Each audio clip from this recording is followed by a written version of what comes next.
Donald Trump e Xi Jinping voltaram a sentar na mesma mesa, mas o clima entre Estados Unidos e China continua longe da paz. Os dois líderes se encontraram em Pequim, em meio à maior disputa geopolítica do planeta. De um lado, os Estados Unidos tentam conter o avanço chinês. Do outro, a China quer mostrar que não aceita mais ser tratada como potência secundária. O principal ponto de tensão da reunião entre os dois países foi Taiwan. Xi Jinping fez um alerta: erros na condução desse tema podem levar a uma situação muito perigosa. Os estadunidenses apoiam a autonomia da ilha, enquanto a China reivindica o território como parte do país. Trump também tentou vender a imagem de negociador global, mas saiu da China com mais fotos do que resultados concretos. A guerra comercial continua e a disputa por tecnologia também, assim como a corrida por influência militar e econômica. E assim, a impressão que fica do encontro é que o mundo corre o risco de enfrentar uma nova Guerra Fria. Segunda-feira, 11 de maio de 2026.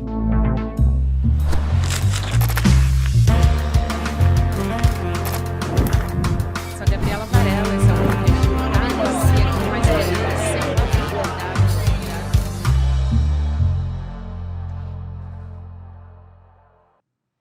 Olá, seja muito bem-vindo, seja muito bem-vinda. Eu sou a Gabriela Varela, está começando o videocast em detalhes aqui no ICL Notícias. De segunda a sexta-feira, a gente tem um espaço para analisar uma temática, uma notícia importante do momento. Hoje a minha convidada é historiadora, doutoranda em políticas públicas pela URGS e coautora do livro Quem Tem Medo da China? A Construção da Ameaça Chinesa, e também cofundadora do projeto Fios de China. Isis Maia, prazer te receber mais uma vez. Bem-vinda. Eu que agradeço, fico feliz, sou grande fã do programa.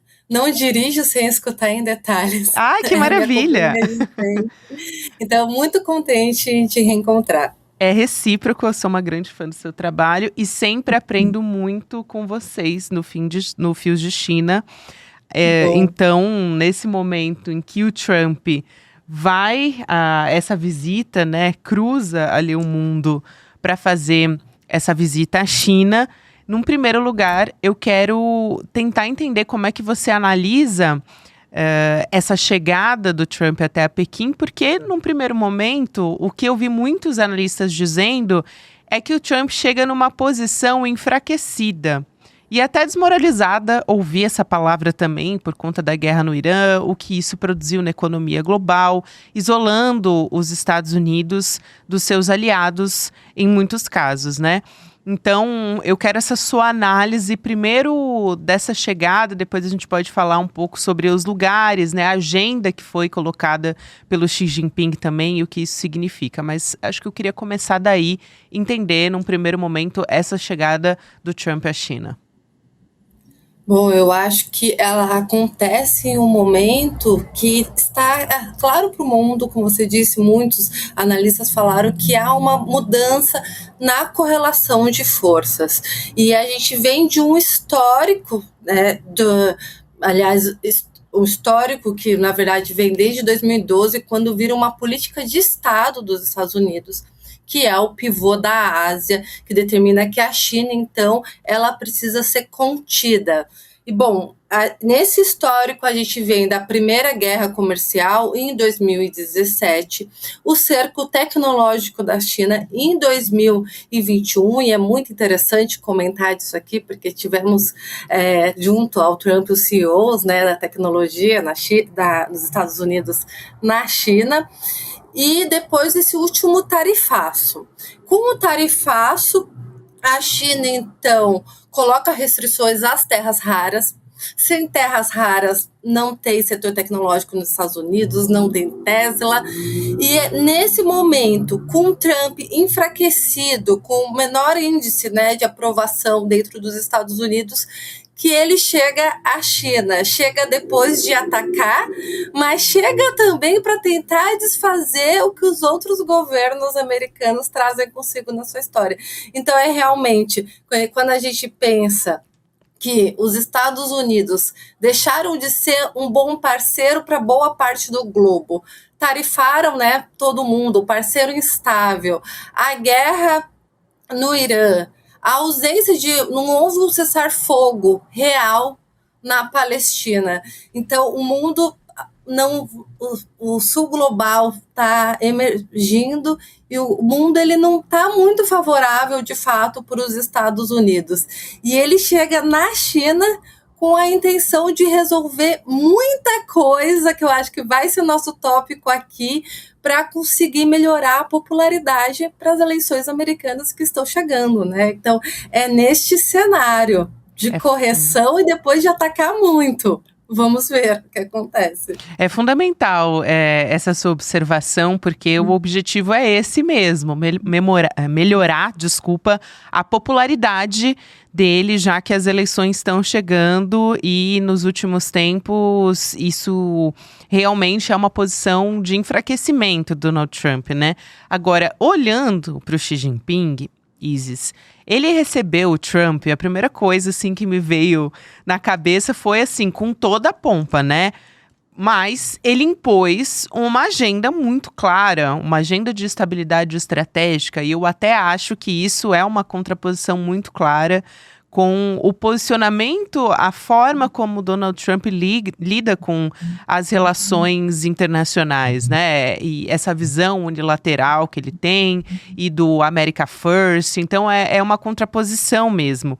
E tem uma imposição também do Xi Jinping, mas é tudo muito sutil, né? Não é de uma maneira agressiva, como faz o Trump, mas coloca a sua soberania chinesa, mostrando lugares muito simbólicos, né? O Templo do Céu, o Grande Salão do Povo. Você projeta a profundidade histórica de uma civilização de mais de 5 mil anos, quando você faz isso, né? Coloca o poderio da China também. Então, como que você vê esse encontro e a recepção do Trump a Pequim, né? O posicionamento do Xi Jinping quando ele faz isso. O poderio da China, ele acaba se impondo dessa maneira? É muito interessante a gente observar, né, porque na China os detalhes importam muito. Então, na visita anterior do Trump, eles levaram na Cidade Proibida para mostrar que a China era um império e podia resistir às tarifas, para mostrar a suntuosidade. E dessa vez eles apresentam, é como se eles apresentassem a China como um parceiro, mas olha só, a gente tem aqui as nossas exigências. Eu acho que um ponto da mensagem do Xi Jinping e que finalmente acontece é que a China se assume como potência. Ele fala, né, com todas as palavras, como nós, como potências, vamos lidar para fazer uma estabilidade estratégica. Então, é o grande momento que a China se assume como essa potência, quando fala da armadilha de Tucídio, que diz que uma potência emergente tende a entrar em crise, né, com a potência dominante. Ele fala, vamos superar essa armadilha. Então, eu acho que é o grande momento que a China se impor como uma potência, justamente por causa desse contexto histórico. Eu sei que vocês precisam de nós respeitamos vocês, mas vocês vão ser capazes de respeitar a gente? Vocês vão ser capazes de respeitar a nossa soberania? E aí Xi Jinping fala de Taiwan, né? Eu acho que isso é impressionante. Ele fala que e olha a delicadeza, para dizer, né? É o tema mais delicado, mas que conflitos podem ocorrer, graves conflitos, se violada a questão de Taiwan. Isso foi muito forte, essa visita. Ela realmente mostra como esse jogo está havendo, de fato, essa transição sistêmica. É muito bom, eu já vou pegar esse gancho que você deixou aqui, Isis, porque a China, ela deixa uma barreira muito clara, que é a Taiwan, né? O Xi Jinping disse que algo poderia acontecer, aliás, melhor, né? Ele coloca uma condicional, ele diz, se algo acontecer em Taiwan, ele não é explícito, é bastante sutil, mas ele diz, isso pode levar a uma situação extremamente perigosa. Ele não fala em guerra, mas uma situação extremamente perigosa também deixa claro um posicionamento. E eu até queria te perguntar sobre isso, porque há aquele pacote de 14 bilhões de dólares que foi aprovado de venda de armamento dos Estados Unidos para Taiwan, né? Esse tema continua em aberto, porque o pacote foi aprovado. Como é que fica isso? Porque não é de agora que os Estados Unidos vendem armas, né, armamento para Taiwan, isso é desde a década de 70. Então, parece que os Estados Unidos, com o Marco Rubio também, deixam claro, eles reforçam que a situação permanece ali inalterada nesse âmbito, ainda reconhecendo a China, né, mas tem essa posição dúbia em relação a Taiwan. Como é que essa visita também pode ou não alterar esse cenário ou permanece realmente inalterado como os Estados Unidos querem? Bom, você deu um dado muito interessante, Gabi. Desde os anos 70, eles vendem armas a Taiwan, e é exatamente a década que eles reconhecem Taiwan como parte da China, em diversos acordos. A aproximação da China com os Estados Unidos, naquele contexto, que até tem uma foto histórica, que Nixon aperta a mãozinha do mal e tudo mais, ela acontece sobre uma única exigência da China, o reconhecimento de Taiwan como parte da China. Porque Taiwan, ele é o último resquício da guerra civil na China não resolvido. Então, não é um ponto que a China vai abrir mão, é o sonho chinês, eles chamam de sonho chinês, essa reintegração de Taiwan à China. Então você vê que eles poderiam fazer isso pela força.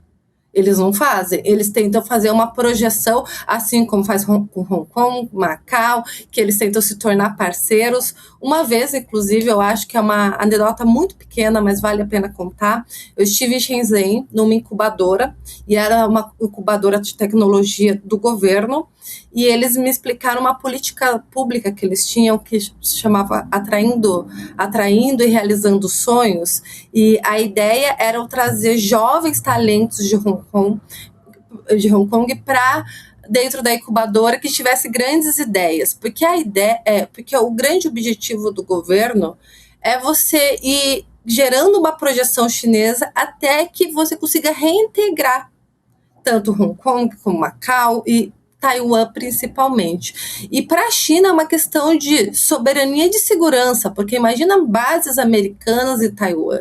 E não é aceitável para a China que haja a ucranização de Taiwan, ou seja, que por uma crise com a China, o conflito aconteça em Taiwan e que os Estados Unidos, né, lutem até a última vida de um taiwanês, que é visto como um irmão. Bom, dentro disto, é muito clara a posição da China. Se vender, não vai haver o acordo com a soja, principalmente, que eu acho que é um tópico que a gente vai discutir. Todas as possibilidades e pedidos, e você vê que o Trump levou grandes CEOs, e a base trumpista, né? Vou dar o dado da soja, por exemplo. Antes da guerra comercial, da primeira, em 2016, 40% da soja dos Estados Unidos iam para a China. Com a Primeira Guerra, com a Segunda Guerra, com os tarifaços, que é onde nós começamos a vender a nossa soja, esse número caiu para 20%. O interior dos Estados Unidos, que são os produtores de soja, é a base mais conservadora e próxima do governo Trump, é a base trumpista. Trump precisa responder a essas pessoas. E a China está ali a solução. E a gente estava até, inclusive, falando de detalhes, né? Como é tudo muito simbólico, ele leva Trump para o templo da colheita, e tem toda uma simbologia que esse acordo vai acontecer. Hoje eu ainda vi uma notícia recente que o Trump disse que é incerto a questão das armas para Taiwan. Os Estados Unidos são completamente instáveis.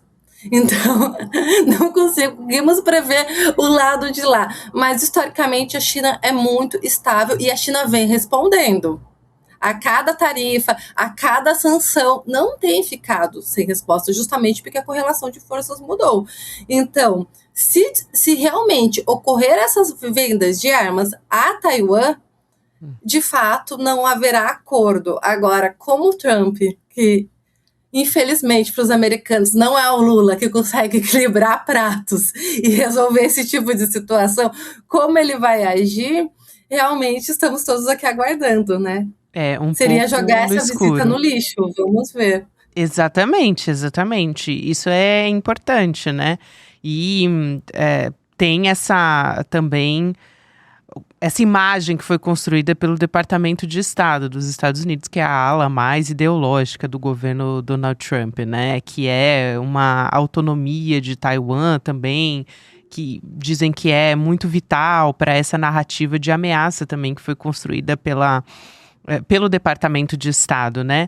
E isso se choca também com aquela política de uma só China. Acho que você vai poder explicar muito melhor do que eu isso. Agora, eu queria, pegando aqui algumas coisas que você falou, né, que eu prestei atenção, sobre como é que os Estados Unidos, eles gostariam que a China pressionasse economicamente o Irã. Me parece, Isis, assim, que já ficou muito claro que o Xi Jinping deixou ali também colocou um limite, né? Disse, olha, não tem sentido. Ele defendeu o fim da militarização no Estreito de Hormuz. Então, essa imagem, né, que os chineses têm de mediador de conflitos e tal, sem uma intervenção militar direta, acaba sendo um desafio para o Donald Trump, porque eles foram também em busca. Tem os dois lados, né? Politicamente, querem que os chineses atuem como um negociador, um mediador de conflitos, e, por outro lado, gostariam, os Estados Unidos, né, o Donald Trump gostaria, que os chineses também colocassem uma ameaça econômica ao Irã. Mas eu acho que isso está muito longe de acontecer. Eu não sei se a sua análise é diferente disso. Queria muito te ouvir. Muito longe de acontecer, Gabi. O que acontece quando a gente analisa o comércio exterior, e é muito importante porque as relações, além do campo da narrativa, elas acontecem no campo pragmático. A China vem mostrando isso, sendo nosso maior parceiro de comércio e o maior parceiro global de mais de 125 países, você vê que ela vai desenhando suas relações, e hoje os Estados Unidos, claro que é uma potência, mas representa 12% do comércio chinês. O sul global passa dos 50% junto. Então, essa questão, os países que envolvem a Belt and Road. Então, essa questão de manter boas relações com o sul global é muito mais vantajosa à China. E esse conflito, quem criou foi os Estados Unidos, né? Foram os Estados Unidos. Então, para começar aqui, não é um conflito criado pela China. Foi um conflito que até saiu, acho que foi na capa da The Economist, que nunca atrapalhe o seu oponente quando ele estiver errando, e tinha uma foto de Trump na frente de Xi Jinping atrás. Foi muito interessante para a China este conflito. E a China deixa claro que não vai ter essa linguagem coercitiva. A questão é essa. Ela diz até quando ela fala, vamos ter um novo tipo de parceria, uma parceria estratégica proativa, onde o desenvolvimento de um não signifique ameaça para o outro, onde haja paz e estabilidade. Ela dá esse passo para vamos conversar de igual para igual. E aí os Estados Unidos, eles tentam colocar essa questão coercitiva. Bom, o Estreito de Hormuz nunca esteve fechado para a China. Os navios continuavam ali, a questão com a China continuou. Inclusive, na verdade, relações da China foram aprofundadas com o Irã nessa última guerra. A China já tinha um acordo grande com o Irã, uma parceria grande, desde 2021, e ela envolvia a tecnologia. Ano passado, na Guerra dos 12 Dias, o Irã ainda não utilizava tecnologia chinesa. Então, o Irã, por exemplo, usava o GPS. Quando ele foi atacado pelos Estados Unidos, e dependendo das big techs americanas, teve o seu sinal apagado, não conseguindo se defender, ele resolve adotar, então, o uso do Beidou. E, além do Beidou, também de satélites eletromagnéticos que escutavam ondas eletromagnéticas de rádio de navios que possivelmente fariam ataques. Esses satélites e o Beidou, eles se comunicam de maneira criptografada, caso não tenha sinal de internet. Bom, o resultado disso a gente viu. A resistência iraniana durante essa guerra, e aí, como todo mundo já sabe, o Trump se viu naquela situação que o Estreito de Hormuz estava aberto, ele fechou e ele está tentando abrir esse estreito. Então, ou a conversa do Trump vai ter que ser numa linha de não coercitiva e mais igualitária, ou realmente não haverá ajuda da China nessa situação. Eu não imagino a China se comprometendo com o sul global, também não faz parte historicamente da China de fazer isso. Como a gente não vê a China agindo da mesma forma que a gente imagina, né? Falar, mas ela vai se envolver, então vou colocar o exército deles. A gente tem essa ideia de replicar a lógica ocidental na China. Não vai acontecer. A China vai continuar sendo um parceiro, colocando o pragmatismo em primeiro lugar, fazendo cooperações, e não é nem interessante, né, para o país. Então, eu imagino que a questão, quando você cria um grande vilão no seu inimigo, Gabi, é que você não conhece o teu inimigo. Você faz uma narrativa tão monstruosa que você não conhece. Porque se conhecesse, já não tentaria esse tipo de coerção. É muito bom você recuperando aquela simbólica capa da The Economist, né? Porque tem um Trump gritando, histérico na frente, e o Xi Jinping atrás, olhando pacientemente, assim, meio de lado. É muito bom, porque ela é muito didática, né? Assim, é a abordagem da China. É estratégico, você fica observando ali pacientemente, não reage com impulsividade, totalmente diferente do que está fazendo o Trump. Deixa eles cometerem, né, os Estados Unidos, os erros. Só ainda um adendo muito rápido. Claro. E foi além de tudo, toda essa questão, o ataque à Venezuela, a guerra no Irã, foi um alerta para todo o sul global sobre a questão de depender das plataformas americanas. Isso. Então, você tem um país que ameaça invadir, no nosso caso, invadiu a Venezuela, ameaça invadir Cuba, e a sua infraestrutura tecnológica vem deste país? É este o parceiro que você quer criar suas relações? Foi, além de tudo, uma grande propaganda para a China fechar acordos, então. Eu, aliás, vou querer conversar com você sobre isso também, porque o Trump levou ali empresários importantes, né, do Vale do Silício. Só antes disso, ainda um pouco falando sobre essa questão com o Irã, né, porque o Irã é o maior parceiro energético, comercial da China no Oriente Médio. Então, não parece que está disposta, né, a limitar o fornecimento de bens para o Irã, levando em conta isso. Politicamente, eu acho que dá até para a gente discutir aqui, né? Como é que eles poderiam pressionar o Irã para voltar à mesa de negociação. E aí, envolvendo Taiwan, que foi um tópico que a gente já entrou, será que a China consegue colher algum benefício? Por quê?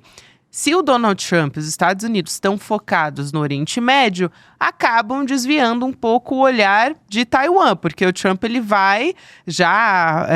sinalizou para a Groenlândia também, enfim, ele vai mudando os seus alvos, né? Então, até que ponto ela vai querer se meter na guerra com o Irã? Eu não sei, também fica aqui no terreno das possibilidades, porque o Donald Trump, a gente sabe que é imprevisível. E só para colocar mais um adendo aqui, que foi algo que eu vi no Petit Jornal também, sobre a questão econômica, porque os Estados Unidos queriam muito, pelo que eles explicaram também, o Tanguy Bagdadi, que é um professor que eu acompanho muito, querem avaliar até onde podem chegar com sanções. Então, os Estados Unidos podem sancionar, alegando ali essa questão dos bancos chineses, né? Enfim, pressionar dessa maneira. Só que aí os chineses podem querer pressionar de volta, também retalhando os bancos estadunidenses. Então, assim, até que ponto isso pode ser uma jogada, né? Até que ponto o Trump pode conseguir alguma sanção por esse caminho? Eu penso que o melhor caminho para o Trump, ele está se desenhando nos próximos dias. Porque se de fato ele cancela a venda de armas a Taiwan, a China pode tentar voltar o Irã para a mesa de conversas. Porque, como você disse, coloca o foco na Ásia. E todo mundo, né, é de conhecimento que quando o Paquistão estava ali intervindo, colocando o Irã na mesa de negociação, também tinha a participação da China dentro dessa proposta. Então, com certeza, eu acredito que os próximos dias eles demonstram. E essa lógica, pelo menos para o resto do mundo já está visível, imagino que para os Estados Unidos também, da taxação, ela não é uma boa lógica, porque se a China vai pressionar, vai usar a compra de sojas para a diminuição da taxação.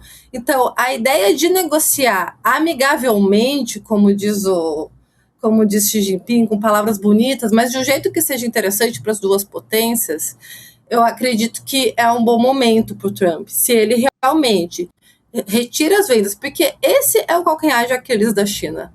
Se de fato ele retirar as vendas para Taiwan, inclusive houve um mal-estar recentemente da China com o Japão, quando a ministra do Japão falou sobre Taiwan, e a China falou que é um assunto que o Japão não deveria o termo não era intrometer, mas eu vou usar uma palavra mais simples aqui, mas não deveria participar.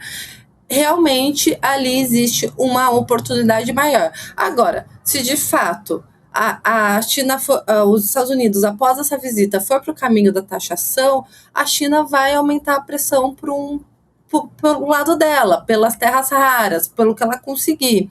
E a gente tem o mercado interno chinês, que é um mercado interessantíssimo para os Estados Unidos. Então, o que a gente, por exemplo, vê historicamente? Quando a questão dos semicondutores, ela é uma ironia do destino.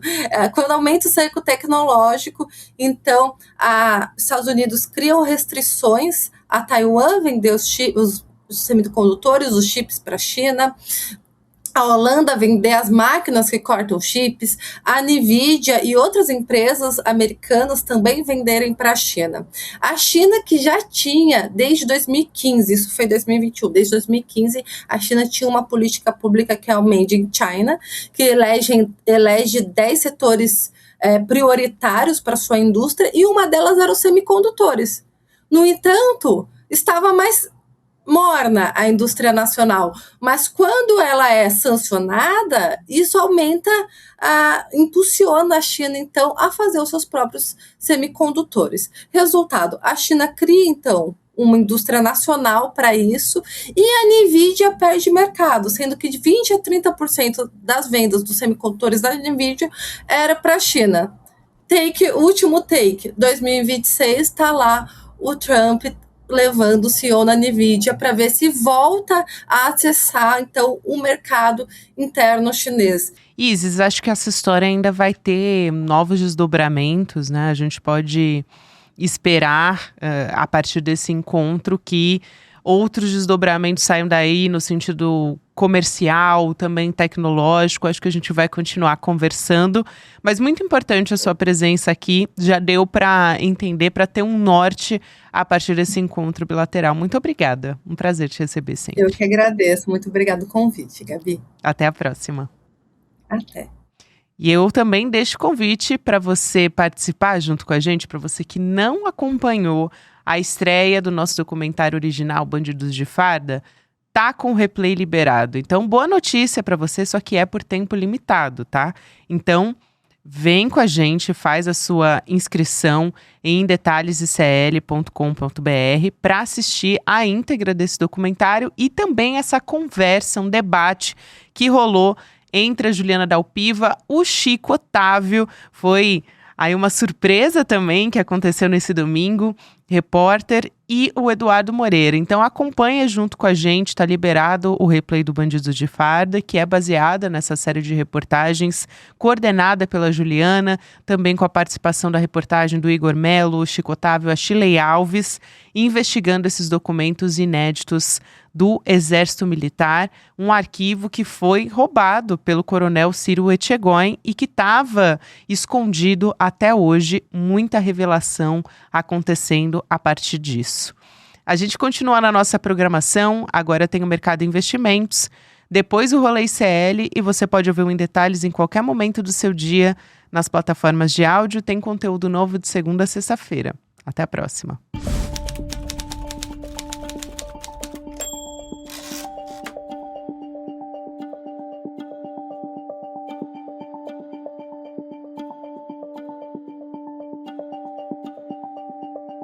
Fala pessoal, tudo bem? Leandro Demore aqui para dar uma notícia incrível. O ICL tem sua própria revista digital, a revista Liberta, um novo espaço de jornalismo profundo, crítico e com a nossa cara, feito para quem quer entender o Brasil e o mundo além da superfície. Na revista Liberta, você vai encontrar os maiores articulistas e colunistas com análise sobre política, cultura, atualidades e, claro, muito pensamento crítico. Esse vai ser o nosso espaço semanal de reflexão em profundidade. Faça agora mesmo a sua assinatura. Acesse icl.com.br/revista. E se você já é aluno ou aluna de algum curso do ICL, tem um benefício especial para fazer parte disso com a gente. Um desconto exclusivo para garantir a sua assinatura. Revista Liberta é o ICL em profundidade.